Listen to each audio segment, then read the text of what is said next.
అభివృద్ది కార్యక్రమంలో భాగంగా CRF central road infrastructure fund నుంచి దాదాపు 23 కోట్ల రూపాయల నిధులను బొల్లారం నుంచి సిరికొండ మధ్యలో మామిడిపల్లి, రామన్నపల్లి, గోవిందరావుపేట తండా, బాబుసాయిపేట్ తక్కువ వ్యవధిలో చేరడం, దాదాపు 18 కిలోమీటర్ల రోడ్డును స్థానిక గౌరవ శాసనసభ్యులు మా సోదరులు శ్రీ ఆది శ్రీనివాస్ గారి యొక్క కలిసి ప్రారంభించుకోవడం చాలా సంతోషం, చాలా ఆనందంగా ఉంది.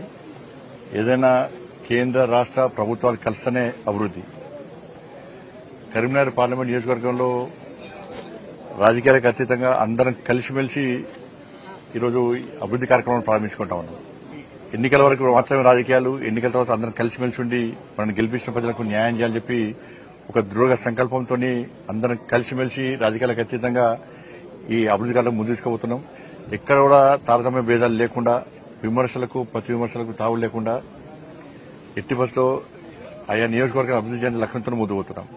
అందరూ తెలుసు, నేను పార్లమెంట్ సభ్యునిగా గెలిచిన తర్వాత ఇప్పటివరకు దాదాపు 22,000 కోట్ల రూపాయలు నిధులు తీసుకురావడం జరిగింది. దానిలో 10,000 కోట్ల రూపాయలు కేవలం రోడ్ల కోసమే. మీరు ఏ దేశమైనా, ఏ రాష్టమైనా, ఏ గ్రామమైనా అభివృద్ది చెందాలంటే కమ్యూనికేషన్ అంటే రోడ్ రవాణా వ్యవస్థ చాలా ఇంపార్టెంట్. ఇవాళ ఈ నియోజకవర్గానికి సంబంధించి గతంలో ఫస్ట్ టైం కలిసినప్పుడు కూడా గోవిందారం నుంచి మేడిపల్లి నుంచి గోవిందారం 20 కోట్ల రూపాయలతో రోడ్ వేయడం జరిగింది. మల్యా నుంచి కాసారం 25 కోట్ల రూపాయలతో, ఇప్పుడు 23 కోట్ల రూపాయలు. రోడ్లకు ఎక్కువ మనం డబ్బులు ఇస్తున్నాం సిఆర్ఎఫ్ ఫండ్స్. నేషనల్ హైవేస్ కానీ ఇప్పుడు వరంగల్ కరీంనగర్ 2,134 కోట్ల రూపాయలు ఆల్రెడీ రోడ్డు పూర్తవుతుంది. ఎలికతుర్తి సిద్దిపేట 578 కోట్ల రూపాయలు. ఇప్పుడు మొన్న కరీంనగర్ జగిత్యాల్ 2,000 కోట్ల రూపాయల పైగా నిధులతోని కేబినెట్ అప్రూవల్ అయింది. స్థానిక శాసనసభ్యులు మేడిపల్లి సత్యం గారు కూడా వారు కూడా నాతో పాటు ఢిల్లీకి వచ్చారు. కేంద్ర మంత్రిని కలిసాము.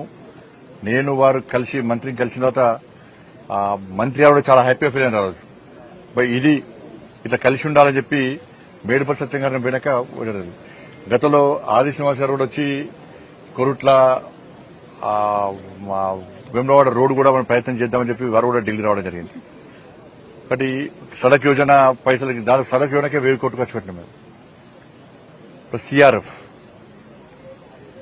అమృత్ పైసలు కానీ ఇట్లా అనేక రోడ్ల కోసం ప్రత్యేకంగా నిధులు కేటాయిస్తా ఉన్నాం. కాబట్టి రాబోయే రోజుల్లో కూడా ఇంకా సిఆర్ఎఫ్ నిధులు కానీ, సడక్ నిధులు కానీ ఈ వేములవాడ నియోజకవర్గానికి, కరీంనగర్ నియోజకవర్గం తీసుకొస్తాం. వారు కోరిన వెంటనే వేములవాడకు సంబంధించి కూడా 13 కోట్ల రూపాయలు అమృతి ఇచ్చినాం మనం. నాంపల్లి చెరువు కూడా 2 కోట్ల రూపాయలు ఇచ్చినాం. Plus 14th finance, 15th finance వస్తున్నాయి. కాబట్టి అందరం కలిసి ఈ పార్టీ ఆ పార్టీ అని ఆలోచన లేకుండా అందరం కలిసి ఆయా నియోజకవర్గ స్థానిక సమస్యలను తీర్చడము, ప్రజలకు అందుబాటులో ఉండి ప్రజలకు ఎదుగుడు ఇబ్బందులను గుర్తించడము, తీర్చడమే లక్ష్యంగా ముందుగా ప్రయత్నం చేస్తున్నాం. రాబోయే రోజుల్లో కూడా తప్పకుండా ఈ రోడ్ల కోసం ప్రత్యేకంగా నిధులు కేటాయించే ప్రయత్నం చేస్తాం. అందరం కలిసిమెలిసి అభివృద్ది చేస్తాం. ఎందుకంటే ఇప్పుడు కేంద్రము ఇవ్వాలనుకున్నా కూడా రాష్ట్ర ప్రభుత్వం అప్రూవల్ ఇవ్వాలి. రాష్ట్ర ప్రభుత్వం వాటా ఉంటుంది, రాష్ట్ర ప్రభుత్వం ఇవ్వాల్సి వస్తుంది. కాబట్టి అందుకే 2 చేతులు జోడిస్తేనే చప్పట్లు.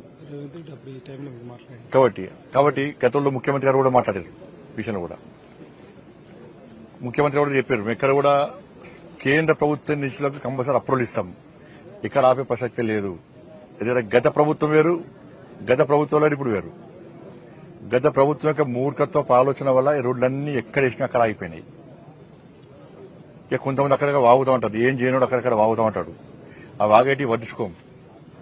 అభివృద్ధి అనేది ముఖ్యం. మాకు గెలిపించిన ప్రజలకు అభివృద్ధి కలిసిమెలిసి చేయాలి. కానీ ఈ సోయి గతంలో ఉంటే ఇవాళ తెలంగాణ అద్దం లెక్క మెరిసేది. ఆ సోయి లేకపోవడం ఈ దరిద్రం దాపరించింది కాదు.